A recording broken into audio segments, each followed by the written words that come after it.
One of the things our guests often ask us is, where are the big famous bookshops in London? Well, let me show you.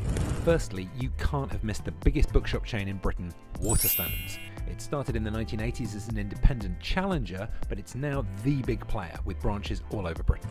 Foyles on Charing Cross Road first started in 1903. For decades it held the title of the world's biggest bookshop, but in 2018 the main store and its 6 satellites sold out to Waterstones. But the brand was retained and Foyles still feels like it has its own identity. Dillons, in the heart of London's university, started in the 1930s and grew into a chain of 75 shops. They had a bitter rivalry with Foyles in the 1980s, but in the 1990s, after a series of takeovers, they ended up as Waterstones.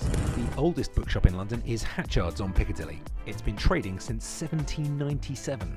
They even have a table that Oscar Wilde used to sign books at. Probably. But as part of the Dillons deal, it's now also owned by, you guessed it, Waterstones. But just down the street from Hatchard's is the old Simpsons department store, and this is now Waterstones' head office and the largest bookshop in Europe with 6 floors of books. Each floor is about the size of 2 normal bookshops. You can get lost in books here for days. But there's one other name we have to mention, Daunt.